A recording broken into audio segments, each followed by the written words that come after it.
Muy buenos días, hermanos. Un feliz sábado. Un gusto de acompañarles. Me alegra que cada vez que vengo me encuentro con otros compañeros adolescentes, ¿no? Y jubilosos, decimos.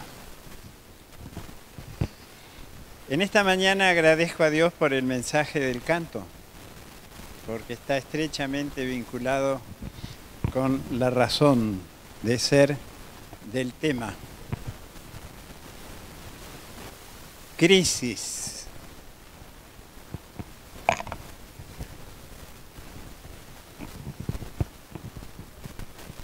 Crisis es una palabra que se usa para referirse a cambios bruscos o repentinos, una modificación importante en un proceso, que de paso en un cuadrito que tengo acá, me permite ver cómo se lo asocia con guerras,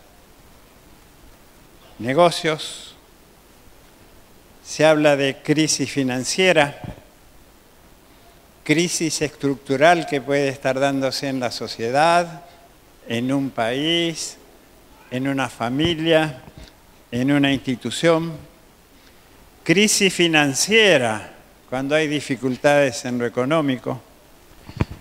Y tengo delante de mis ojos una mano que sostiene un globo terráqueo pequeño que cabe en su mano, pero ese globo terráqueo está en llamas. Crisis global, dice al lado. Y pensaba, mientras buscando alguna ilustración introductoria para este tema, encontré esa imagen, que frente a cada situación, no importa en qué marco se produzca la crisis, hay una crisis más profunda. Y es la crisis interior. Es lo que pasa en mí frente a lo que pasa.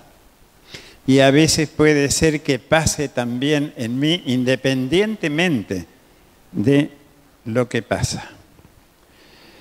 Y pensé en este título porque me voy a meter en el capítulo 1 del libro de Daniel.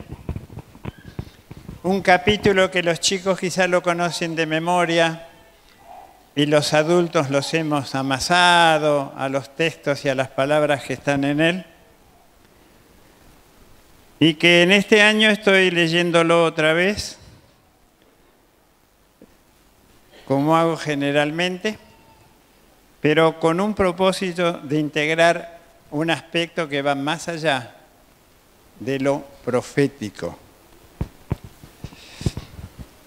Conocemos estos textos si nos detenemos en los versículos 1 y 2, año 605 a.C., Nabucodonosor, el rey del imperio que estaba avanzando para vencer definitivamente a Egipto, mientras el pueblo de Dios oscilaba entre Egipto y Babilonia. Se había ido más hacia el lado de Egipto y como consecuencia de eso, la pregunta de por qué vino sobre el pueblo de Dios ya casi está respondida. Dios les había advertido, segunda de Crónicas 36, Jeremías 36, lo que debían hacer, hacia qué lado debían ponerse, qué debían evitar. De paso, aquellos que manejan las profecías mejor que yo, saben que Babilonia y Egipto tienen un significado profético presente, muy marcado, muy claro también, ¿no es cierto? Las crisis de ayer siguen con distintos nombres y cada vez se globalizan más. Y el versículo 2 del capítulo 1 dice que el Señor entregó en sus manos a Joacim. Joacim y el pueblo de Dios de aquel tiempo no le hizo caso a Jeremías. Al contrario, Jeremías sufrió mucho por hacer la tarea de Dios. Y viene Nabucodonosor.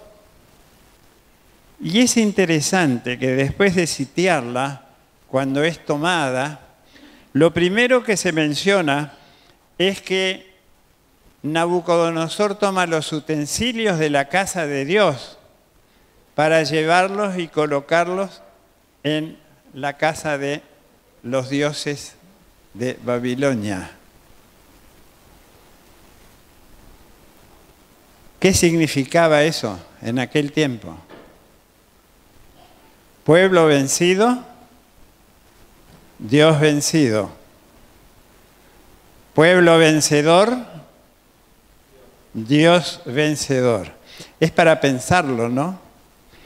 Es tan importante lo que yo decido, lo que elijo, lo que hago, las elecciones que tomo, que puedo estar haciendo o permitiendo que el nombre de Dios sea cuestionado o algunas veces aparentemente derrotado. ¿Tiene importancia la vida que yo desarrolle para que el nombre de Dios pueda ser visto de otra manera y sea exaltado? Llama la atención este capítulo 1, que inicia un libro profético y que muchas veces lo estudiamos para adentrarnos en la historia y lo que se profetizó, lo que se está cumpliendo, lo que se va a cumplir. Y tomamos la historia de estos jóvenes, 4 jóvenes hebreos, una historia para los chicos. Aunque después Daniel y ellos sobresalen, especialmente Daniel, en el marco de las profecías que este libro presenta. Pero en aquel momento, Dios, por el accionar humano, aparecía como vencido. Y entonces el rey le dice al jefe de los eunucos, aquellos que eran su corte especial, entre ellos estaban sus consejeros más importantes, que elija dentro de los jóvenes aquellos muchachos que tuvieran las condiciones más destacadas para ver si dentro de ese pueblo vencido había algunos que pudieran pasar un curso intenso de 3 años, un examen igual, y ser elegidos para integrar o no el grupo selecto de consejeros del rey Nabucodonosor. Interesantes las características que buscaba una nación pagana entre los jóvenes a elegir, ¿no? De linaje real, sin tacha, bien parecidos, enseñados en toda sabiduría, en ciencia, con buen entendimiento y además, como si esto fuera poco, idóneos para estar en el palacio del rey. A ellos había que enseñarle las letras y la lengua de los caldeos, toda su cultura, qué creían, qué hacían, cómo eran, cuál era su fundamento. Y a ellos les señaló ración cada día de la provisión de la comida del rey y del vino que él bebía y que los criase 3 años para que al fin de ellos se presentasen delante del rey. Es interesante que como grupo general, que no sé cuántos fueron los que se separaron o fueron elegidos, seleccionados, solamente se destacan 4 nombres. Versículo 6, el grupo general está expresado como estos. Daría la impresión que perdieron su identidad. Entre estos, Daniel, Belsasar, Ananías, Sadrac, el nombre que le pusieron, Misael, Mesac y Azarías, Abednego. Daniel, Ananías, Misael y Azarías. Y aparece Daniel en medio de esa crisis seria, fuerte, global, podríamos decir, para el pueblo de Israel, que parecía como una derrota de la cual no sé si pensaban que podrían recuperarse. Daniel propuso en su mente no contaminarse con la porción de la comida del rey ni con el vino que él bebía, y pidió, por tanto, al jefe de los eunucos que no se les obligase a contaminarse. Y aquí comienzo a ver una diferencia entre estos y Daniel, Ananías, Misael y Azarías, de los cuales Daniel es el vocero. ¿Qué estaba defendiendo Daniel? Muchas veces tomamos el relato y decimos, él era muy puntilloso con la comida, cuidaba su salud y entonces eligió la mejor comida para no utilizar la que era comida que no, diría un hebreo, no era kosher.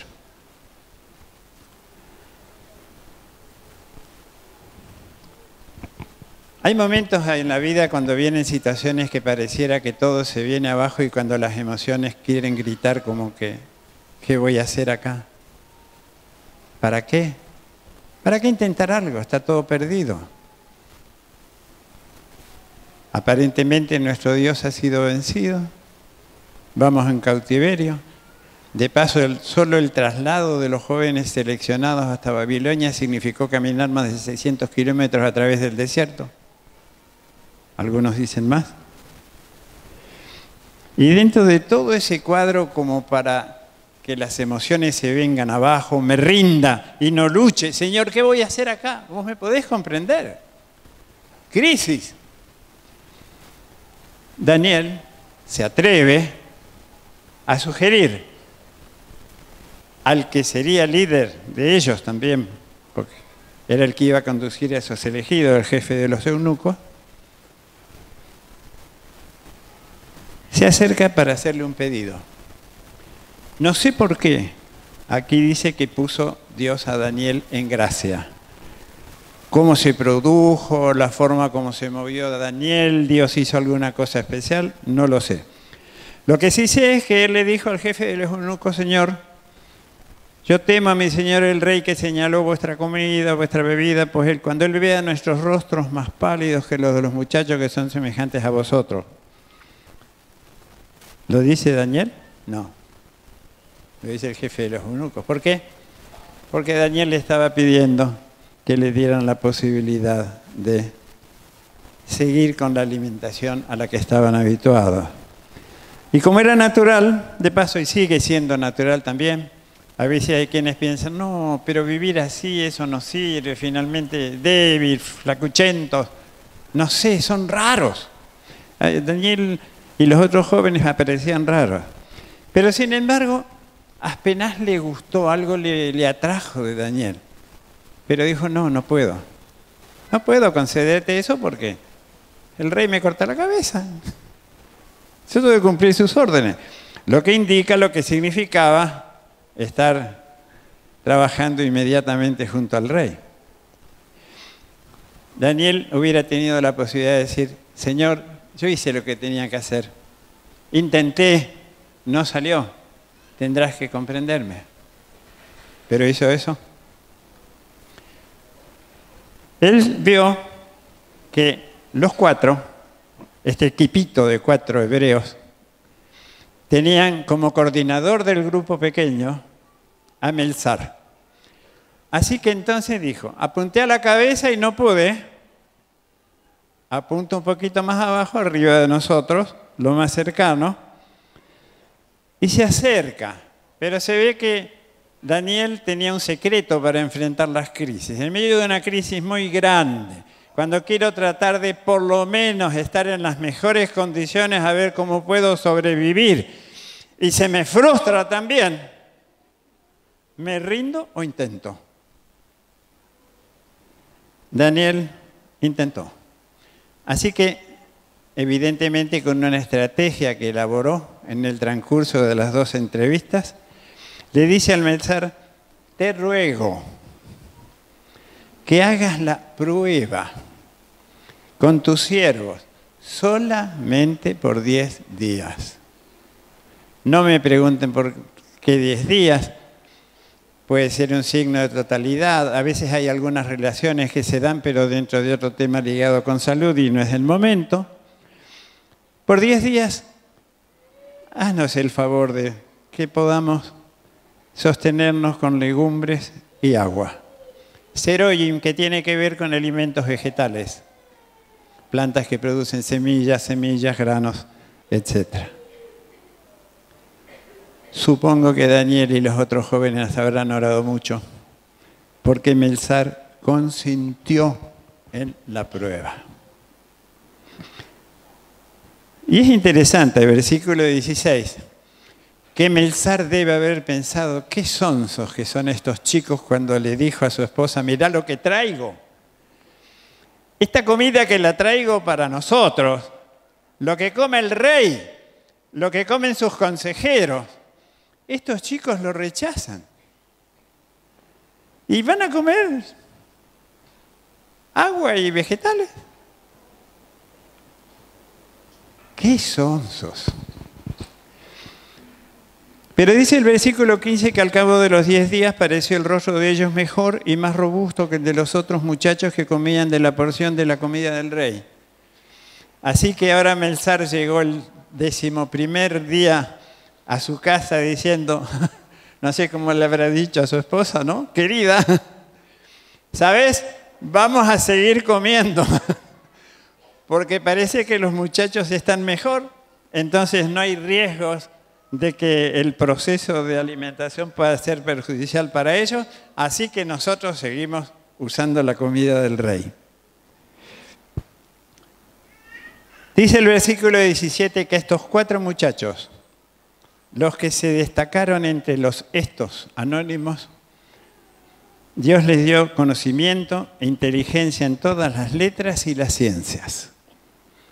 Pero Daniel tuvo entendimiento en toda visión y sueños. Está naciendo un profeta en esta ocasión. ¿Y qué profeta? Y un profeta que de paso es la base para que podamos adentrarnos en el Nuevo Testamento y llegar al Apocalipsis y tener la posibilidad, asociando con todo el Antiguo Testamento, de tener desde la base histórica y las profecías de la Biblia una comprensión más clara del presente y del futuro. ¿Qué hubiera pasado si Daniel y los otros jóvenes no hubieran seguido sus convicciones? ¿A quién le hubiera tocado? No sé. Tampoco me corresponde seguir con esa pregunta cuando la respuesta está clara ahora. Pero lo interesante es que ellos tenían que enfrentar ahora la prueba final, el examen, la tesis de esta maestría de 3 años. Cuando pasaron los días, al fin de los cuales el rey había dicho que debían transitar, fueron traídos todos estos jóvenes hebreos que habían sido reunidos, los 4 que hemos mencionado como el resto, y el rey habló con ellos. No fueron hallados entre todos ellos otros como Daniel, Ananías, Misael y Azarías. Y así estuvieron delante del rey. Pastor Buizón, si esto yo lo conozco desde chico, sí, ya lo sé. Yo no tuve el privilegio de conocerlo de chico, por eso me sigue cautivando todavía. Pero me cautiva más lo que sigue. Dice en el versículo 20 que en todo asunto de sabiduría e inteligencia que les consultó, los halló 10 veces mejores que todos los magos y astrólogos que había en todo su reino. Y es evidente que Daniel se destacaba porque el versículo superiores en lo físico, superiores en lo mental, ocuparon un lugar en la sociedad en el top level de Babilonia, en el grupo más alto después del rey, el grupo de los sabios consejeros. Y en ese nivel supongo que económicamente estaban bien, ¿no? Pero también están superiores, vistos desde este lugar en el que estamos, en lo espiritual. El Dios superior que aparentemente había sido vencido por los dioses babilónicos, ahora es glorificado porque uno de sus exponentes del cautiverio está en el mejor lugar y resplandece entre todos los consejeros que tiene a su lado Nabucodonosor. ¿Tiene importancia lo que soy en relación con los principios de Dios? y el carácter de Dios que reflejo. Desde que comencé a entender esto, yo que estaba en otra historia completamente alejada de Dios, les aseguro que cada vez me impacta más por lo que mi naturaleza humana todavía aporta. ¿Les pasa a ustedes también? Me faltan muchas cosas todavía. Hay cosas que tienen raíces fuertes en mí. Y a veces se me escapan y hay veces más de lo que debieran escaparse. Tengo clara la convicción de lo que debo poner en las manos de Dios todos los días y buscar para avanzar mejor. No siempre me sale como quiero. Y muchas veces termino diciéndole, Señor, ayúdame. ¿Y por qué elegí este título, este tema y este capítulo? ¿Puede ser de interés para nosotros como sociedad humana contemporánea y como pueblo de Dios?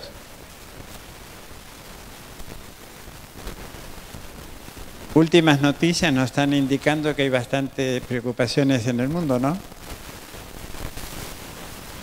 Se están haciendo juicios sobre ciertos movimientos que se han dado en algún lugar. Nunca me gusta aventurar cosas. Vivimos en un mundo que si miramos nuestra Sudamérica, Centroamérica y ahora el norte, hay muchas cosas que indican que hay crisis, ¿no? Si miramos Europa, hay crisis. Si miramos las otras áreas del mundo, hay crisis. Y daría la impresión que crecen.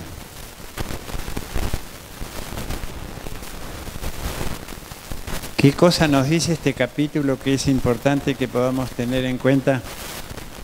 Los que, siendo hijos de Dios, sentimos en nuestro corazón que tenemos un mensaje que es muy claro, que es alentador, pero que al mismo tiempo nos pone en una situación de responsabilidad en cuanto a cómo debe ser la vida de los que en este momento representamos a Dios. Estoy planteando algo que a mí me sacude en primer lugar, porque siento cuánto me falta. Y estas características de Daniel que expresé, las resumo simplemente en estilo de vida saludable, integral. Estoy partiendo desde aquí para moverme hacia atrás y para seguir hacia adelante en la Biblia en un tema que me inquieta. ¿Qué informaciones ha dado la Biblia y tiene la Biblia para indicar a sus hijos lo que es mejor para su vida y para su salud? ¿No? Y ustedes que conocen desde la infancia, gran parte de ustedes podrían decirme mucho más de lo que yo puedo hacer, que a los 28 años comencé a descubrir las varias cosas que me hacían daño, las otras que había descuidado y las que buenas en sí mismas no le prestaba demasiada atención. Pero ¿saben qué me impactó al leer de nuevo este capítulo? Este capítulo está planteando el estilo de vida saludable del pueblo de Dios. En este momento, en Daniel, del remanente del pueblo de Dios. En medio de una nación que estaba cayendo en cautiverio por su rechazo de Dios, Dios resplandece a través de aquellos que tenían claras las cosas. Pero lo que me llama la atención también, después de algunas informaciones que fui recogiendo en las posibilidades que la Iglesia me dio para que me preparara y me formaran lo que significaba ayudarles en la salud a las personas que son como yo era antes, ¿no? Alcohólicos, fumadores, descontrolados, descuidados en sus hábitos de vida, que se come cualquier cosa. Leyendo otra vez a Daniel, que siempre me impresionó el capítulo 1, por primera vez me hace pensar que aquí Dios está mostrando no solo el surgimiento de un profeta y de un libro profético, sino también la expresión de 4 jóvenes y uno que se destaca entre ellos, que es Daniel, que tenían claro lo que es un estilo de vida saludable integral. Yo tengo una sigla con la cual estoy trabajando. Estilo de vida saludable, integral, bíblico, científico. Y me parece que Daniel es la mejor ilustración de base para tratar de ahondar un poco en eso, que necesito comprenderlo mejor. Porque desde ahí me puedo ir por todo el Antiguo Testamento a ver qué había de salud. Porque la primera pregunta cuando veo esto es, ¿y de dónde sacaron esta información? Si recién hace poco que se conoce, no tantos años, incluso a la sociedad humana le cuesta aceptarla y hay distintas culturas que están bastante lejos también de esta realidad. Nosotros estamos en una cultura que tiene raíces hebreas cristianas, entonces al estar cerca de la Biblia tenemos acceso a esta información. Tengo aquí un gráfico del doctor Abraham Acosta que cuando estaba haciendo algunos estudios en lo que él coordinaba, nos dejó un gráfico que tiene un triángulo para referirse a lo físico, lo mental y lo social. Y un círculo en el centro, lo espiritual. Pero otro que también dejó, que tiene de los dos costados del círculo grande externo, social. Y cuando él lo presentó, destacaba en este modelo número 2 que nos planteó, que cuando se ha entendido lo que es el estilo saludable que Dios promueve, es imposible dejar de testificar y servir al mundo que no conoce estas cosas para que descubra lo que es mejor para su vida. ¿Cómo puede ser que lo que hoy la ciencia promueve, y esto último todavía no lo promueve, haya sido planteado en la vida de estos 4 jóvenes de ayer, 605 a.C.? Entonces la Biblia no solamente tiene recetas parciales de lo que puede ser mejor. La Biblia promueve un estilo de vida saludable, viene desde el Antiguo Testamento. Así que ahora quiero volver a leer cosas que había leído para tratar de ver cómo junto todo eso, para seguir poniéndolo con la realidad humana que hoy plantea necesidades que hay que ayudar a resolver en todas las áreas, comenzando con lo espiritual, porque lo que somos en lo espiritual y lo mental y emocional después se refleja en todo lo demás. Me interesa descubrir más cosas para tratar de proteger mejor a esta era de jubiloso, donde por supuesto algunas cosas pasan, la memoria no es la misma que antes, gracias a Dios algunas cosas físicas aparecen todavía. Y entonces pienso, qué importante es que preste atención a esto que estuve leyendo para tratar de seguir desarrollando una experiencia mejor con el Dios que me sacó el alcohol, el tabaco, algunas otras cosas, que sacó de mi mente filosofías que no me servían para nada y que negaban a Dios.